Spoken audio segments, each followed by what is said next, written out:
Bonjour à tous, j'espère que vous allez bien. Nous allons faire le bilan cette semaine du devenir des nutriments au niveau de l'intestin grêle. Pour faire ce bilan de ce que deviennent ces nutriments au niveau de l'intestin grêle, vous deviez observer cette vidéo qui récapitulait comment étaient digérés les aliments en nutriments. Et je vais ici, pour faire le bilan avec vous, repasser juste l'extrait qui permettait d'avoir la réponse de ce que deviennent ces nutriments.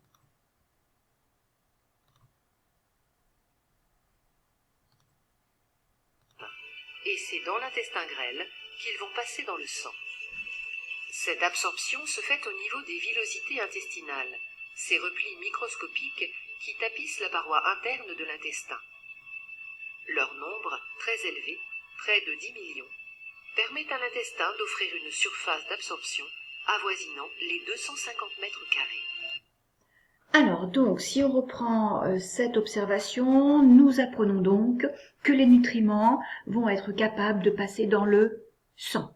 Donc le sang va avoir également ce rôle de transporter ensuite les nutriments à nos cellules.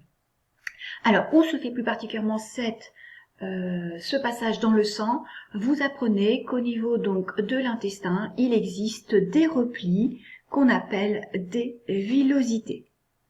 Alors, je vais reprendre les documents que je vais vous mettre dans le son pour repréciser ce que sont que ces villosités pour être sûr que tout le monde ait bien compris. Alors, je reprends donc mon document. Voilà. Alors, ici, je vous mets une photographie qui présente en fait une portion d'intestin prélevé chez un lapin. Donc, vous reconnaissez ici ce que vous pourriez appeler, donc je pense, des boyaux. D'accord? Bien. C'est un peu le nom de tous les jours, le nom courant. Alors, voilà donc une portion d'intestin. Donc, cet intestin, ce n'est ni plus ni moins qu'un aspect de tube d'un point de vue à l'extérieur. On imagine que donc les nutriments sont à l'intérieur de ce tube ici. Vous pouvez cependant remarquer ici sur la photographie que la paroi ici extérieure de l'intestin est reliée à de très nombreux vaisseaux sanguins. Donc autrement dit, ici au niveau de la paroi donc de l'intestin, on devine que beaucoup de sang arrive. Alors maintenant, pour comprendre exactement ce qui se passe au niveau de l'intestin avec le sang, on imagine, je fais ici une section.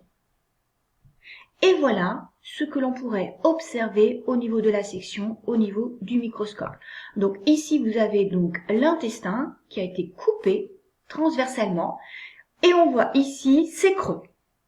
Donc ça, c'est le tube qui correspond ici à votre intestin.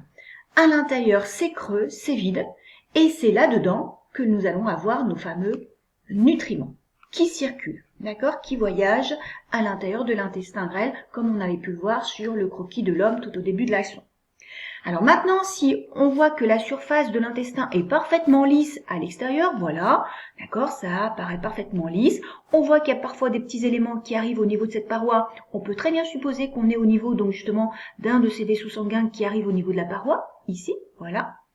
Et on voit surtout que l'intérieur, la face interne justement de l'intestin, elle n'est pas du tout lisse comme ici, mais elle présente plein de replis et de replis de plus en plus fins, plus en plus petits, qu'on va appeler des villosités. Donc voilà ces fameuses villosités intestinales. Je continue. Voilà, autre document. On fait une observation microscopique encore plus grossie. Voilà les villosités, ces replis au niveau de la paroi interne de l'intestin. Ici, vous êtes à la surface externe de l'intestin. D'accord, c'est ce qu'on pourrait voir ici. Voilà. Là, ça correspond à ce qu'il y a à l'intérieur. Et donc ici, alors c'est vrai que sur cette photographie microscopique, on ne le voit pas trop. Ici, ça serait donc l'intérieur de l'intestin, l'intérieur du tube, le creux, où nous avons nos nutriments. Et donc, ce document, que je vous avais mis également sur le site de la cuisinière, est un croquis très simplifié d'une seule de ces villosités, d'un seul de ces replis. Et dans ces replis, en fait, qu'est-ce qu'on va avoir? Eh bien, ces fameux capillaires qui vont contenir le sang.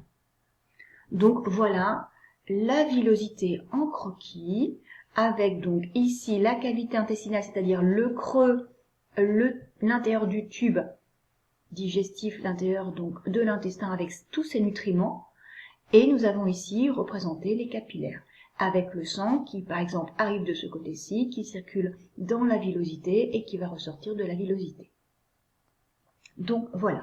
Donc par rapport à la vidéo donc que vous aviez à visionner, vous appreniez donc que les nutriments présents ici étaient capables de passer dans le sang au niveau des villosités.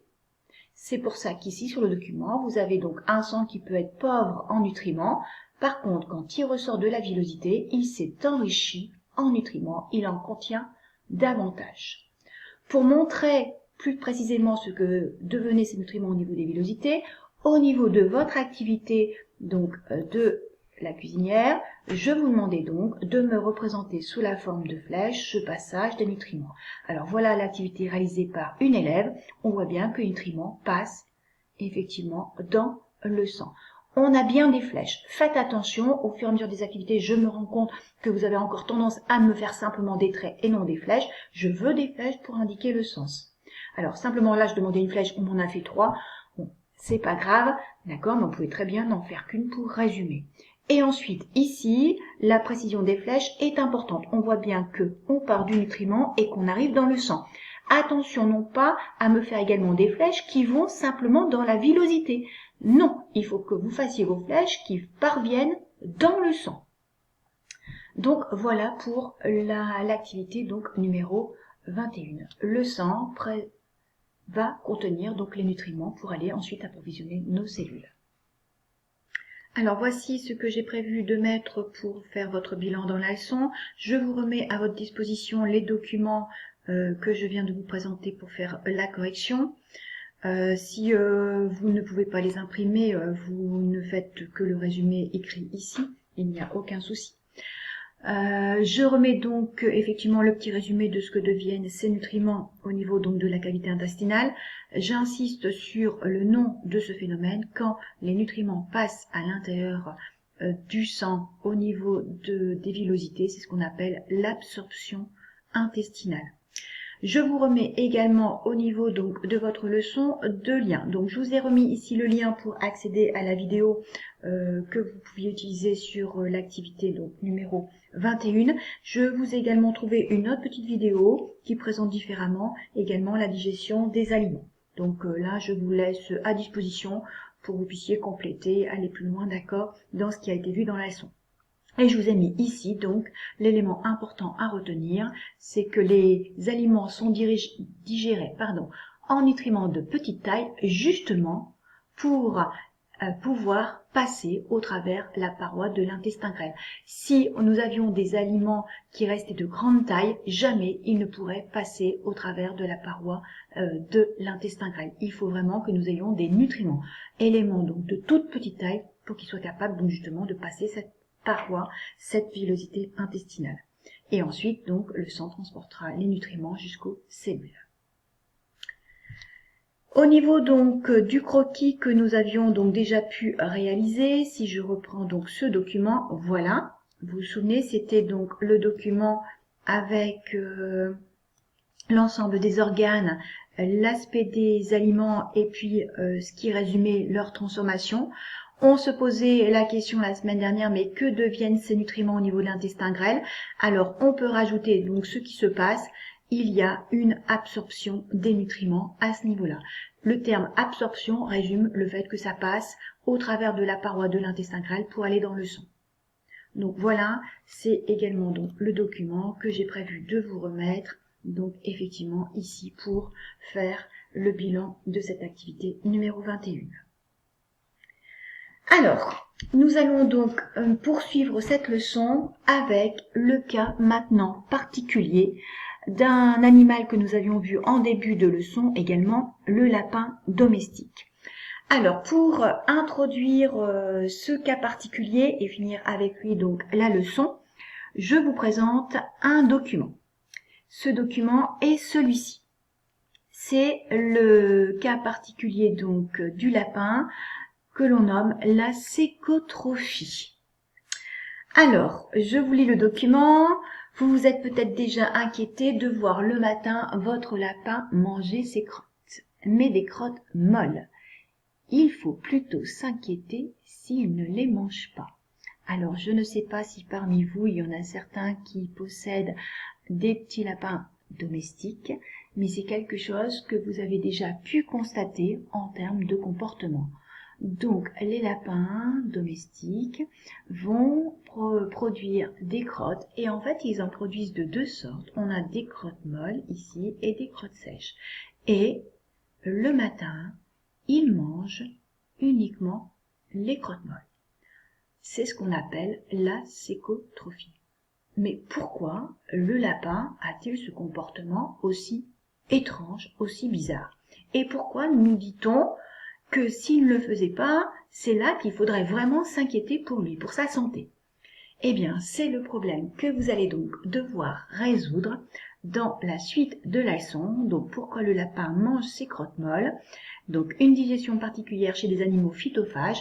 Les animaux phytophages, je vous rappelle, c'est les animaux qui mangent des végétaux. Notre lapin mangeait de l'herbe, souvenez-vous. Et vous allez donc devoir résoudre ce problème dans l'activité numéro 22 sur le site de la cuisinière. Alors, je vous souhaite une très bonne semaine et bon courage. À bientôt!